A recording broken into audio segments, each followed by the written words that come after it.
अस्सलाम वालेकुम। अच्छा, हे फूड इंस्पेक्टर जो हिकिड़ो पेपर हुयो अॼु पाण इहो सॉल्व कयूं था पिया। ठीकु आहे। कुझु हिन पाकिस्तान स्टडीज़ जा बि आहिनि ऐं जीके जा बि कुझु सुवाल अथसि। अच्छा, पहिरियों सुवाल आहे त Pakistan Afghanistan border Durand line वास ड्रॉन इन। ठीकु आहे, त पाकिस्तान ऐं इंडिया, पाकिस्तान ऐं जेको अफ़गानिस्तान जे विच में बॉर्डर आहे उनजो नालो छा आहे? Durand line. ऐं उहो कॾहिं ठहियो? उहो ठहियो 1893 में। ठीकु आहे, उन महिल पाकिस्तान त न हुयो, पाकिस्तान हो उन टाइम अफ़गानिस्तान ऐं इंडिया जे विच में ठहियो हुयो। ठीकु आहे। ऐं ॿियो हिकिड़ो बॉर्डर आहे कहिड़ो? मिकमोहन लाइन। इहो कंहिंजे विच में आहे? इहो आहे चाइना ऐं इंडिया जे विच में। उहो ठहियो हुयो 1914 में, पर इन जो कॾहिं ईयर न पुछंदा आहिनि। ठीकु आहे। पाकिस्तान ऐं इंडिया जे विच में कहिड़ो आहे? रेड क्लिफ लाइन, जंहिंखे इंटरनेशनल बॉर्डर चवंदा आहिनि, उहो बि पढ़ाया आहियूं तव्हांखे। वर्किंग बाउंड्री उहा बि पढ़ाया आहियूं तव्हांखे। ॿियो LOC, जंहिंखे सीज़ फायर लाइन चवंदा आहिनि। ठीकु आहे, 1972 में इन जो ईयर पुछंदा त LOC जेको आहे कॾहिं वजूद में आई? 1972 में। ठीकु आहे। अच्छा, ॿियो ॾिसो, on July 9, 1948 Pakistan issued it's first. ठीकु आहे, पाकिस्तान जेको आहे त 9 जुलाई 1948 में पंहिंजो कहिड़ी शइ इशू कई? फर्स्ट माना पहिरियां इशू कई। ठीकु आहे। कोइन जेको इशू थियो हुयो उहो थियो हुयो 1 जनवरी 1948 में। ऐं पेपर करेंसी जेकी हुई उहा कॾहिं थी हुई? मार्च 1949। ऐं पोस्टल स्टाम्प जेको हुयो उहो इशू थियो हुयो 9 जुलाई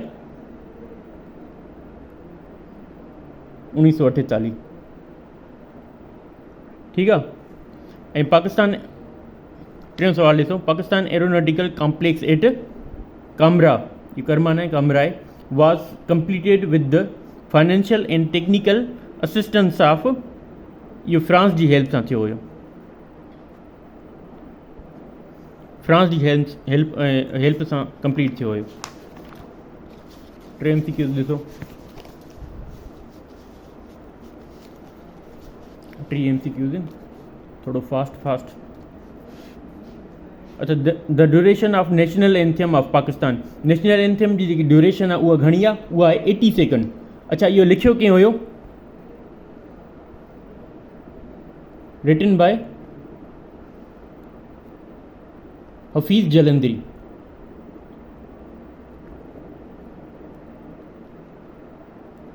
ऐं जेको इन जी धुन हुई, म्यूज़िक, उहा कंहिं कंपोज़ कई?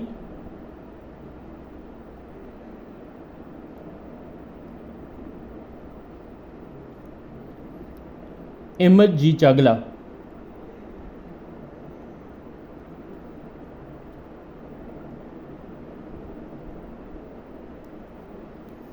ठीकु आहे। ऐं इनमें जेके वर्ड आहिनि उहे आहिनि 49 वर्ड्स ऐं 3 स्टेंज़ास अथसि।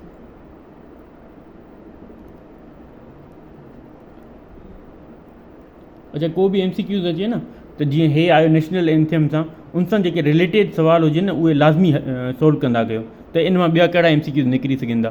तव्हां सिंपली ईअं कंदा कयो, MCQs लिखी, नेशनल एंथम लिखी करे उन जे अॻियां MCQs लिखी छॾियो, उन ते जेके MCQs ठहंदा न उहे तव्हांजे अची वेंदा, गूगल करे वठंदा कयो। अच्छा, ॿियो ॾिसो, largest dessert of the Pakistan. Largest dessert कहिड़ो आहे? थर्ड डिज़र्ट जेको आहे पाकिस्तान में सभ खां वॾो आहे। थर काथे आहे? सिंध में। ऐं ठल ऐं चोलिस्तान काथे आहे? पंजाब में। इहो पढ़ाया आहियूं तव्हांखे। खेरान जेको आहे काथे आहे? बलूचिस्तान में। पाकिस्तान में घणा डिज़र्ट आहिनि? 5 डिज़र्ट आहिनि। ठीकु आहे। ॿियो कहिड़ो आहे? कटपाना, उहो काथे आहे? स्कर्दू GB में।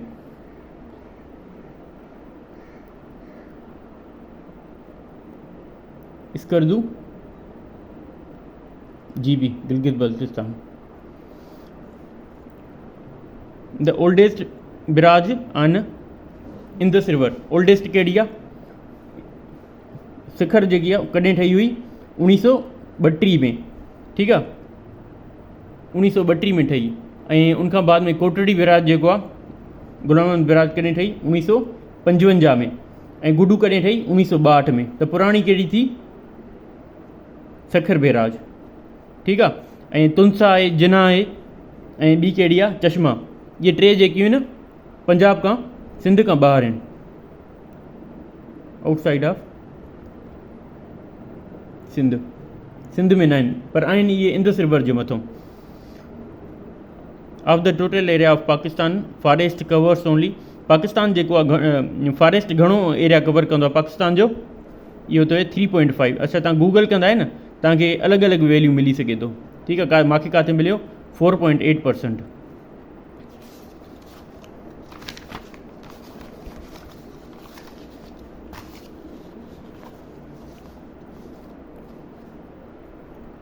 कायदे Azam served All India Muslim League as a president. असां कायदे आज़म जेको प्रेसिडेंट थींदो आहे, परमानेंट प्रेसिडेंट, ठीकु आहे। इहो वर्ड यूज़ थियल हूंदो अथव घणिनि जॻहियुनि ते, परमानेंट प्रेसिडेंट। कॾहिं थियो हुयो? 1934 में, ठीकु आहे। 1934 में प्रेसिडेंट थियो हुयो, ऐं वफ़ात कॾहिं कई हुई? 1948 में, ठीकु आहे। इहो तव्हां माइनस कंदा आहियो त 14 ईयर्स जवाबु ईंदो, ठीकु आहे। इहो मंथ जे अॻिते पोइ हिते हुजण जे करे जवाबु छा आहे? 15 ईयर्स।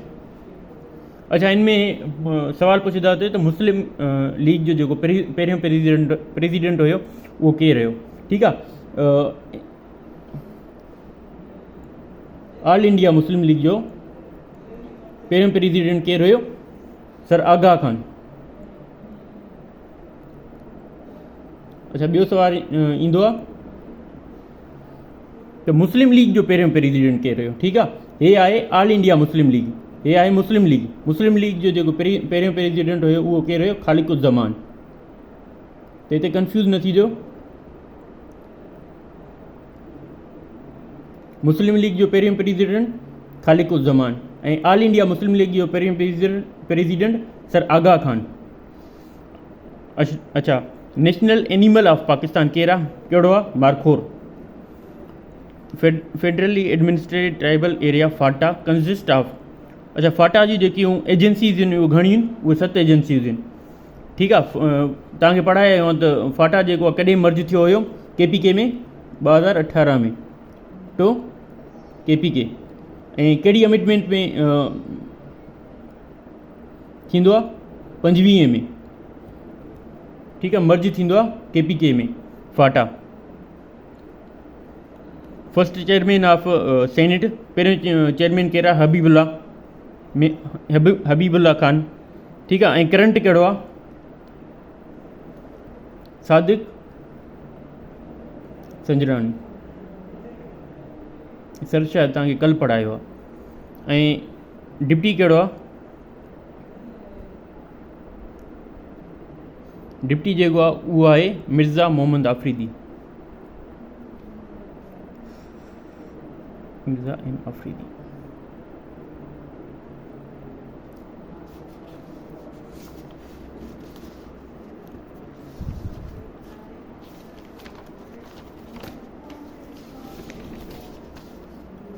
बारो MCQs ॾिसो। The first newspaper daily published after creation of Pakistan. Pakistan जी क्रिएशन खां अॻु में जेकी पहिरीं उर्दू न्यूज़पेपर हुई उहा कहिड़ी हुई? उहा हुई अमरोज़, डेली अमरोज़।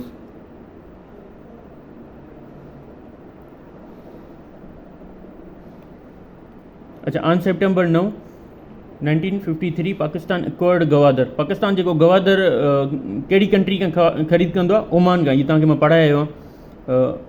उन महिल पाकिस्तान जो कहिड़ो हूंदो आहे PM? फिरोज़ खान नून।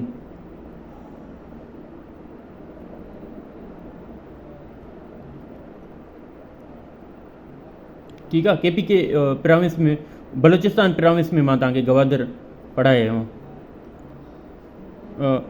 14 MCQ ॾिसो। The number of letters in Urdu language. Urdu language में नंबर्स घणा आहिनि? अल्फ़ाबेट घणा आहिनि? 34, 37, ठीकु आहे। ऐं सिंधी में 52, इंग्लिश में 26। अच्छा, इहो बि सुवाल ईंदो अथव त लार्जेस्ट नंबर ऑफ पुछंदा आहिनि त लार्जेस्ट नंबर अल्फ़ाबेट कहिड़ी लैंग्वेज में आहे? त उहा कहिड़ी लैंग्वेज आहे? कंबोडियन।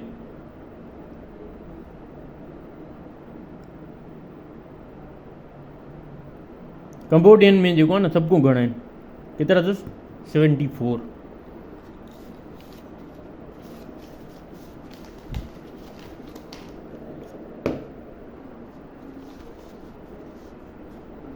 बाबूसर टाप, बाबूसर पास कनेक्ट छा के कंदो आहे, इहो तव्हांखे मां पढ़ाए आयो आहियां गिल जीबी में प्रोविंस में एबटाबाद के गिलगित सां।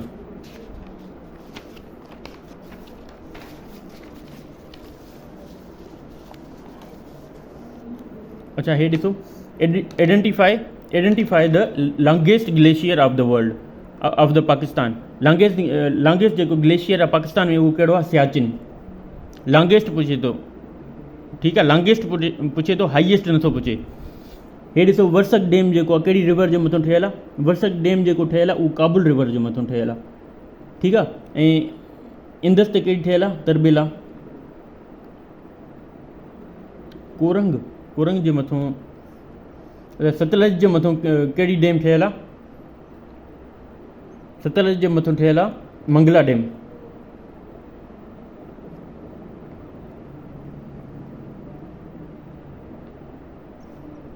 ऐं वर्सक जो डैम काबुल जे मथां। The area lying between river Beas and the Ravi is called, जेको ॿिनि रिवर्स जे विच में जेको एरिया हूंदो आहे न उनखे पाण छा चवंदा आहियूं? डोब। ब्यास ऐं रावी जे विच में कहिड़ी डोब आहे? उहा आहे बारी डोब, ठीकु आहे। दश्त लूत डिज़र्ट किथे आहे? ईरान में। अच्छा हे चाइना में घणो पुछंदा अथई, चाइना में कहिड़ो आहे? टकलामकन।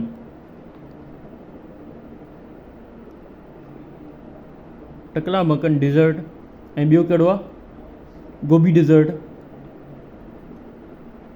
किथे आहे? China plus Mongolia.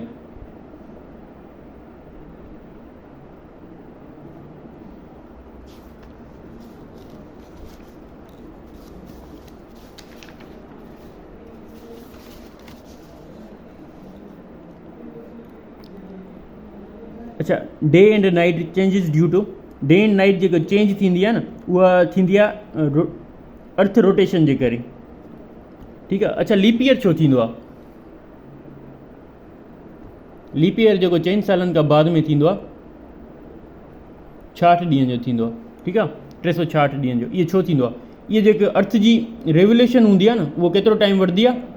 उहा वठंदी आहे 365 डेज़ प्लस 6 आवर्स। हे जेके 6 घंटा इहे वधीक हूंदा आहिनि न इनखे 4 सां तव्हां मल्टीप्लाई कयो 24 आवर्स, ठीकु आहे। हिकिड़ो ॾींहुं वधी वियो, माना 4 सालनि खां बाद में हिकिड़ो ॾींहुं वधी वियो, इन जे करे इहो लीप ईयर थींदो आहे। ऐं किथे किथे इहो सुवाल बि पुछी वठंदा थिए त लीप ईयर को बि तव्हांखे साल ॾेई छॾींदा, 1996, 2000, 1995, ठीकु आहे। इन्हनि मां लीप ईयर कहिड़ो आहे? त पोइ इन्हनि खे तव्हां डिवाइड कंदा 4 सां, ठीकु आहे, डिवाइड कंदा 4 सां, जंहिं ते 4 जो खोड़ो वञे थो न उहो लीप ईयर हूंदो आहे, ठीकु आहे। इहे लीप ईयर थींदा।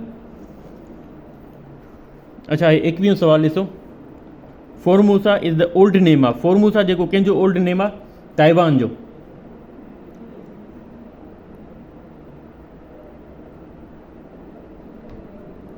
ऐं रउदेशिया, ठीकु आहे, इहो पान ओल्ड नेम आहे छाजो?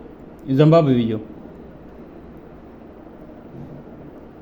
ऐं कंबोडिया जो छा पुराणो नालो छा आहे? कंपूचे। इहो बि तव्हांखे पढ़ायो मां।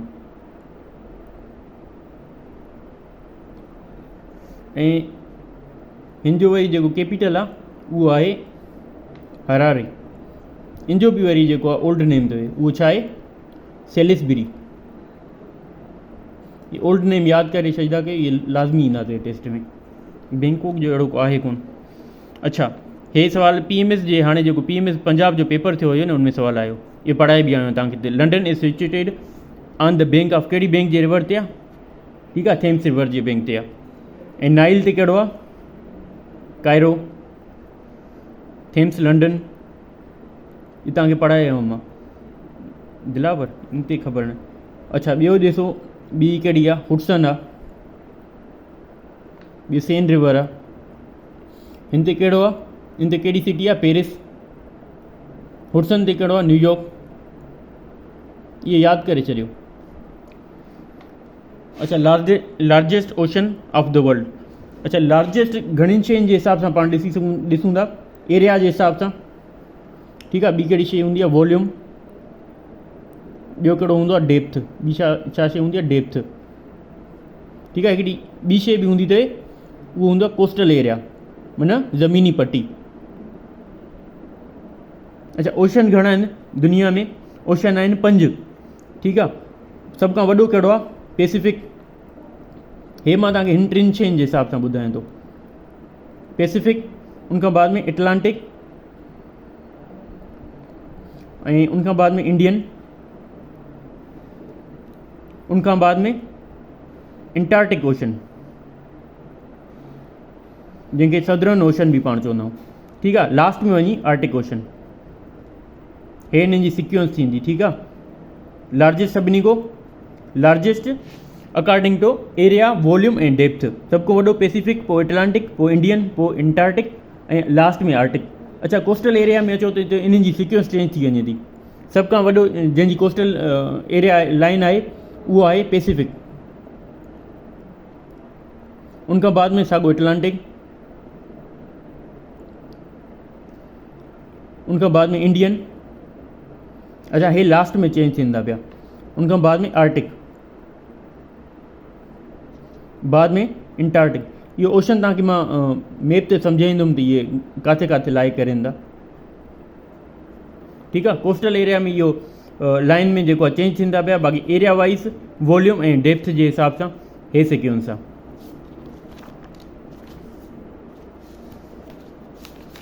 लेक्चर तमामु वॾो थी वियो।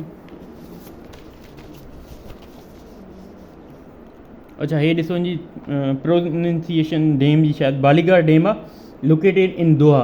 इहा किथे आहे? इंडिया में आहे। इंडिया ठहिराई आहे कहिड़ी रिवर जे मथां ठहियलु आहे? इहा ठहियलु आहे चनाब रिवर जे मथां। ठीकु आहे, चनाब तव्हांखे मां पढ़ायो आहे, इंदस वाटर ट्रीटी तव्हांखे पढ़ायो आहे। त चनाब ICJ, इंदस, चनाब ऐं झेलम, इहे रिवर्स जेके आहिनि पाकिस्तान खे मिलियल आहिनि, वेस्टर्न रिवर्स। ठीकु आहे, पर इन जे मथां चाइना डैम ठहिरायो आहे, जेको उन जे हिसाब सां इंदस वाटर ट्रीटी जे हिसाब सां अनलीगल आहे। अच्छा, 25 MCQ, which of the following countries has largest number of airport? Largest number of airport कहिड़ी कंट्री जूं? US जूं। The name United Nations was coined by, United Nation जेको आहे वर्ड सभ खां पहिरियों कंहिं यूज़ कयो हुयो? FD रोज़ाल्वेट। इहो 32 प्रेसिडेंट हुयो USA जो। Archaeological site Bhambore is located in the district of, इहा ठठे में आहे। ठीकु आहे, ससी पुनू बि हितां जा हुया, इन जे करे जेको आहे इहो मशहूरु आहे, ससी पुनू। इन ते जेको स्टोरी आहे उहो केरु लिखंदो आहे? हाशिम शाह। इहो स्टोरी जो राइटर केरु आहे? हाशिम शाह। इहो बि सुवालु ईंदो थिए।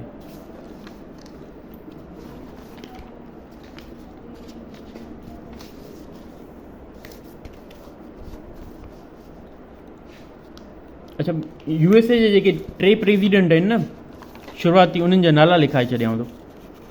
सभ खां पहिरियों प्रेसिडेंट केरु हुयो? George Washington.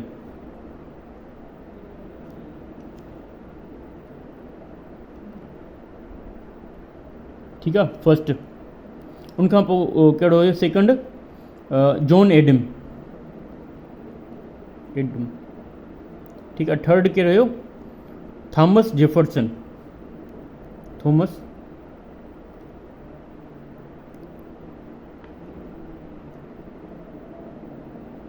अच्छा, हिकिड़ो सुवालु ईंदो थिए, George Washington was succeeded by.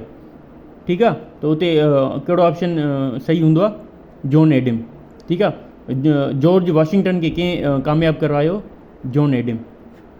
हे पहिरियां 3 प्रेसिडेंट हुए USA जा।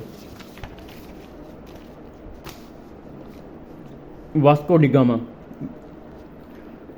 वास्को डिगामा वाज छा हुयो? पुर्तगाई हुयो, पुर्तगाई एक्सप्लोरर हुयो। ठीकु आहे, अगरि ईअं सुवालु अचे थो त द फर्स्ट यूरोपियन केरु हुयो जेको जंहिं लैंड कयो सब कॉन्टिनेंट में, त पोइ बि इहो वास्को डिगामा, छो जो यूरोप पुर्तगाल जेको आहे यूरोप में अचे थो पियो। ऐं कहिड़े ईयर में? 1498 में। अच्छा काथे वियो? कालीकाट एरिया ते वियो हुयो। छा फाइंड कयो है? C route.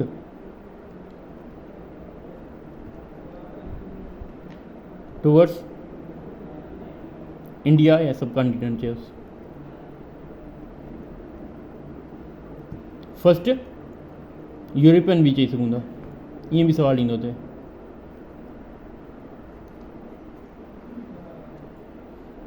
The first international organisation was, सब खां पहिरियों जेको इंटरनेशनल ऑर्गेनाइजेशन हुई उहा कहिड़ी हुई?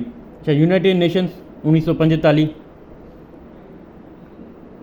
ठीकु आहे, ऐं कॉमनवेल्थ ऑर्गेनाइजेशन 1931 ऐं लीग ऑफ नेशंस 1919। अच्छा हे ॾिसो, यूनाइटेड नेशन जेको हुई कॾहिं ठही हुई? After second world war. ऐं जेको लीग ऑफ नेशन हुई इहा कॾहिं ठही हुई? After first world war.